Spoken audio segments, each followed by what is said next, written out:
جانے حضرت ابو طالب اپنے گھر کے اندر بیٹھ گئے. 13 رجب کو گئی تھی, 13, 14, 15, 16 رجب 3 دن اللہ کے گھر میں بیٹھی رہی. آپ کیا سمجھتے ہیں کہ 3 دن مکہ میں خاموشی رہی؟ 3 دن مکہ میں گھروں میں کھانے بنتے رہے. یہ 3 دن باری باری آتے تھے, دیوار کعبہ کے قریب کھڑے ہوتے تھے, دروازے پہ تالا دیکھتے تھے, دیکھ کے کہتے تھے رات والے دن والوں کو بتاتے, دن والے رات والوں کو بتاتے, رات کا پہرا, دن کا پہرا. گھروں میں عورتیں مردوں سے پوچھتی بی بی آئی کہ نہیں آئی, بی بی آئی کہ نہیں آئی, بی بی آئی کہ نہیں آئی.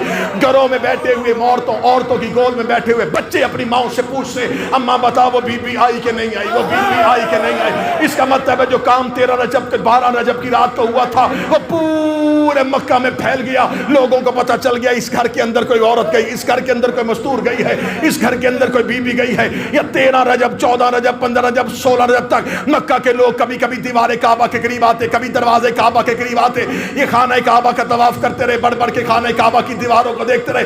16 رجب کو دروازے ابو طالب کا دوبارہ کھلنا تھا, ابو طالب کے گھر کا کھلنا تھا. انہیں پتا چلا کہ اب کوئی نکلے گا, اب کوئی آئے گا. یا رسالت باب خرامہ خرامہ چلتے ہوئے دیوار کعبہ کے قریب آنا شروع ہوئے. انہوں نے ابو طالب کے گھر سے رسول کو آتے دیکھا. انہوں نے کہا اس سے پہلے کہ محمد آئے اور اسی دیوار کے ساتھ کھڑا ہو جائے, یہ دوڑ کے آئے اور انہوں نے دروازہ کعبہ پہ آ کے دستک دینی شروع کی.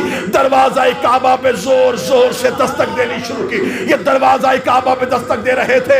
ادھر سے 16 رجب کا سورج نکل کے مکہ کی سرزمین پہ دیوار کعبہ کے اوپر اپنی کرنیں ڈال رہا تھا.